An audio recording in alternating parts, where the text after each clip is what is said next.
निमापड़ा उप कारागार रे जड़े महिला कैदी सन्देहजनक मृत्यु को नहीं एवं देखा देछि उत्तेजना। जेल कर्तृपक्ष यह आत्महत्या कहथिबा बेले परिवार लोक किंतु हत्यार अभियोग आनिचंती। कारण घटनाटी घटिथिला आज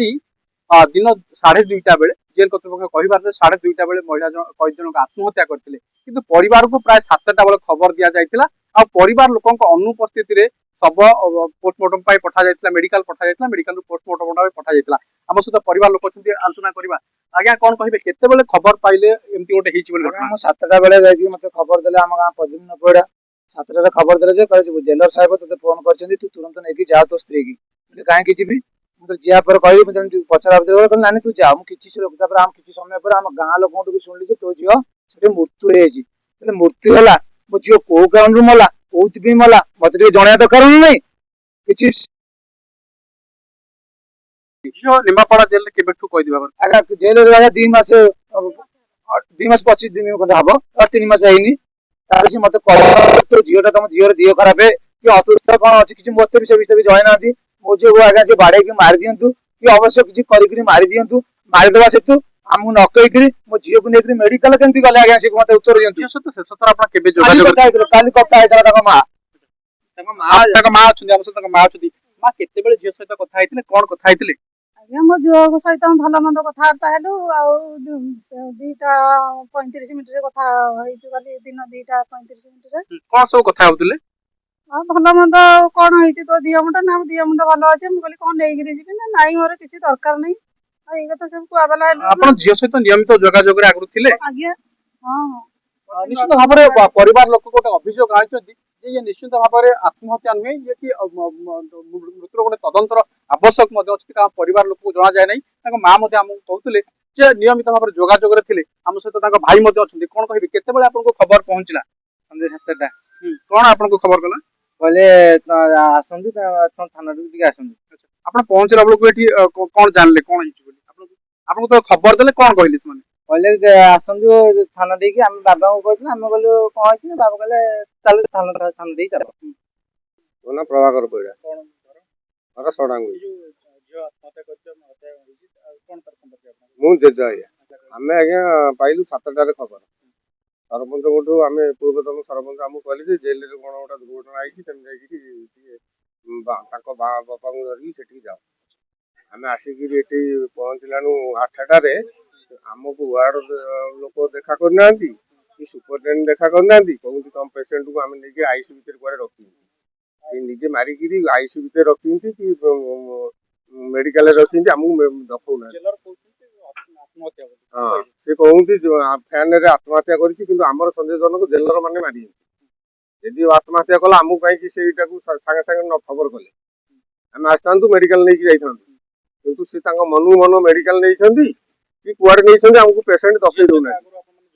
जोगाजोग काली आया करथल जो पूरा खुशी रे थला भारी दिलदार रे थला हमें कहली जे आर मास रे तू जामिन होबो तू व्यस्त हो ना हमें तू आउ किछ कावला बाला ना क्या पे ठीक से करे आज खबर पाइला बेलू 7टा रे हम खबर पाई कि एठी आसी पहुंचला बेलू एठी जेलर वाला हमको कहू ना पेशेंट कोठी अछंती कि वार्ड वाला कहू ना कि सुपरटेंडेंट मते विषय रे हमको किछ कहू ना कहू नियाति तदंत आवश्यक एठी आज्ञा नले हम एठी धर्मट सब दिन पे करू रास्ता रोको करू हमन तिरनाथ अरे हम खबर पाइली 7टा रे तापर हम आसी गडी 1.5 घंटा 2 घंटा ला बसिलानो ता बाबद भी किछ हमको आलोचना नै कि किछ कहू ना दी हम एडी आसी खाली आगे बसि जा 10 जण हम किछ कहू ना कि तुम जियर कोन अछि कोन नै से बाबद भी किछ हमको खबर पाइला 7टा रे खबर पाइली आटी 7टा रे केते बेले कथा आइतले अया काली 12टा बेले तुम आज रे कथा आइतला अगर मां आदर थिला भलो थिला हम जियर किछ असुविधा नथला त मां आदर को भलो मत पचाला से मां आदर कथा आरदाला एबे अगर हम जियोटा मर जाई छी केमिति मला हम प्रमाण दरकार बेटा त जियो खराब हेतबा कि प्रमाण दरकार कि कोत भी मल्ला कोन पे त हमर प्रमाण दरकार हम जियोटा एतमे असुविधा जल्दी मल्ला प्राय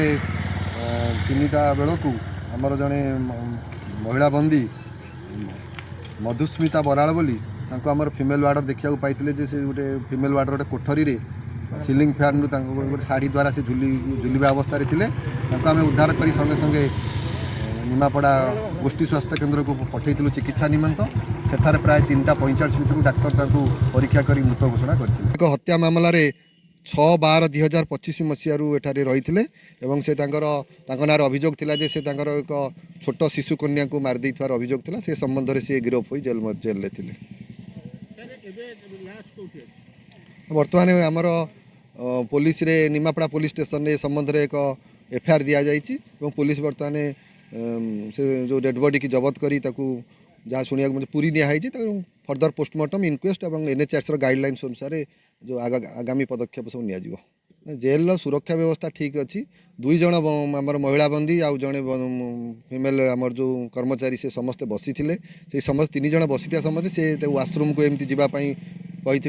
କହିଲା ପରେ ସେ ଜଷ୍ଟ ଯିବାର 20 ମିନିଟ୍ ଡେରି ହେଲା ପରେ ସେ ଯାଇକି ଦେଖିଥିଲେ କାହିଁକି ଡେରି ହେଲା। ଏହି ସମ୍ବନ୍ଧରେ ଗଲାବେଳକୁ ଏକ କୋଠରର ଆମର ଯେଉଁ ଫିମେଲ ୱାର୍ଡର ଯେଉଁ କୋଠରୀ ଅଛି ସେ ଗୋଟେ କୋଠରୀରେ ତାଙ୍କର ଯେଉଁ ଗୋଟେ ଶାଢ଼ୀ ସାହାଯ୍ୟରେ ସେ ଗୋଟେ ସିଲିଂ ଫ୍ୟାନ୍ରୁ ସେ ଝୁଲୁଥିବାର ଦେଖିବାକୁ ମିଳିଥିଲା। ସେ ସମ୍ବନ୍ଧରେ ମୋ ପାଖରେ ତ କିଛି ଖବର ନାହିଁ। ଉଦ୍ଧାର ହେଲା ପରେ ଦେଖିଲା ପରେ ଆମ ପାଖକୁ ଖବର ଯାଇଥିଲା ଏବଂ ସଙ୍ଗେ ସଙ୍ଗେ ଆମେ ତାଙ୍କୁ ମେଡ଼ିକାଲ ଟ୍ରିଟମେଣ୍ଟ ପାଇଁ ମେଡ଼ିକାଲକୁ ପଠାଇଥିଲୁ ଉଦ୍ଧାର କରିକି। ଆପଣ ଶୁଣୁଥିଲେ ପରିବାର ଲୋକଙ୍କ ପ୍ରତିକ୍ରିୟା। ମଧୁସ୍ମିତା ବରାଳଙ୍କ ମୃତ୍ୟୁ ପ୍ରକୃତରେ ଆତ୍ମହତ୍ୟା ନା ହତ୍ୟା, ଏହାର ତଦନ୍ତ ଏକ ସଠିକ ତଦନ୍ତର ଆବଶ୍ୟକ ରହିଛି। କାରଣ ଜେଲ୍ ଭଳି ଏକ ସମ୍ବେଦନଶୀଳ ଅଞ୍ଚଳରେ ଯଦି ଏମିତି ଘଟଣା ଘଟିବ ତ ନିଶ୍ଚିତ ଭାବରେ କଏଦୀମାନେ ଜେଲ୍କୁ ଆଉ ସୁରକ୍ଷିତ ମାନିବେନି। ଆଶା କରିବୁ ନିହାତି ପାଖରେ ଏହାର ଏକ ତଦନ୍ତ ଆବଶ୍ୟକ ଅଛି। ନିମାପଡ଼ାରୁ ଅଶୋକ ବେହେରା, ବଡ଼ ଖବର।